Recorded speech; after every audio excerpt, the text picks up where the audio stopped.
I would say about yours is that it's chaos. It's not about you buying bad players. It's just about the chaos and the circus, which was Chelsea Football Club. And also, it was a circus, and it still is. Enzo Maresca, I'd never seen him manage in the Premier League. Yeah. You can do it in Leicester in the Championship, but it's a very big difference when you come up to the Premier. You've got to do it with that style of players and that many. Spent 1.5 billion and you bring a Championship manager. You don't bring like an Ancelotti. You don't keep a Tuchel. You don't back. I mean, Enzo Maresca's not even been backed, by the way. He's inherited this 1.5 billion team. So in respect to Enzo Maresca, he's doing a fantastic job in having a problem solve and instill an identity and a culture with no experience in the Premier League, with a bunch of players that he didn't say sign off to buy, because he wanted Osimhen, by the way. Any egos, and I was very impressed, so I changed it, and I think, yeah, you should be in and around the top four. And then as I've watched you more and more and looked at maybe how City have fallen off or Arsenal have patches, I think that in terms of your squad, you're right up there to challenge. Okay, but that's the point. Everyone falling off is making us look better than what our reality is. We all know football. We all know what wins titles. We all know what it takes to get top four. And yet everyone in the fan base is saying we need a world-class goalkeeper, we need a centre-back, we need an Osimhen or Gyökeres, but no, Jackson's the guy, because that's the narrative right now, to keep his value up. Obviously, he signed a contract extension, all right? Like, what are we doing? That's a spine we're talking about. There we go. Happy with that? How long then do you think in the process it will be until you can win the Premier League? How much more money needs to be spent, or the net spend, before you can challenge? I think the next season will be challenging for the league title. So next season we're going to be challenging for the league title, everyone.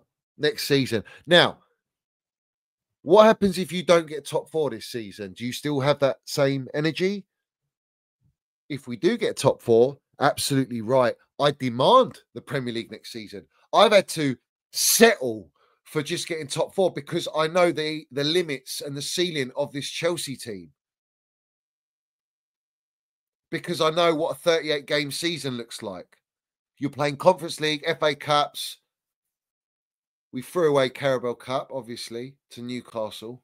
There's a lot of games to be played. A lot of injuries to come our way, more than likely, because our medical teams are shambles, being the worst in Europe for the last 2 years. You better win the Premier League next year, irrespective. I think next season will be challenging. What are the key areas you need to? The goalkeeper, that's got to be the one. Goalkeeper, right? and then finding the dominant centre back. I don't think you can win the league without a dominant centre back. If you think of the history of the Premier League, you think of the centre back Man United had over the years in terms of Vidic and Ferdinand. You think about Liverpool, Van Dijk. Think about even Arsenal, who haven't won it, but you got Saliba, you got Gabriel. My question to this fellow is: how can you spend 1.5 billion and not have a dominant, experienced centre back? How can you spend 1.5 billion and not have a world-class goalkeeper or an elite goalkeeper? And do you honestly believe having Jackson up front, who needs 5 chances to score a goal, is a striker that's going to win you the league? Does he genuinely believe that? Does anyone believe that? Invincibles that has Sol Campbell. You need a dominant centre back. Chelsea haven't got that yet, and you need a dominant goalkeeper. When you get those two positions sorted, there's no reason why we can't win it. Like I said, 13-14 season, when Jose Mourinho came back to Chelsea, he said, we are little horses that need to be nurtured. What they do in the summer, they recalled Thibaut Courtois from loan at Atletico Madrid. They brought in Diego Costa. They brought in Cesc Fabregas. What did Chelsea do that season? They won the Premier League. Because you bring in an elite gaffer, we've already got a foundation of winners. Foundation of winners. Was he talking like that when he joined with Roman Abramovich the first time and won back-to-back titles? Was he talking about feeding baby Vils milk? Do you know what I'm saying?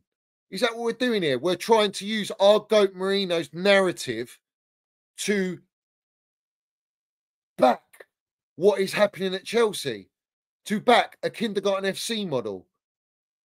Spending 1.5 billion and you want a leadership at the back, a leader at the back. You want a leader as a goalkeeper. You want an elite goalkeeper, elite centre-back. You want some experience in this team. You can't win the league without experience. And on-the-job training for experience with young kids still ain't going to win you the league. if you haven't got winners that have been there and done it as well. Like, that is insulting to use Jose Mourinho's quote, bruv.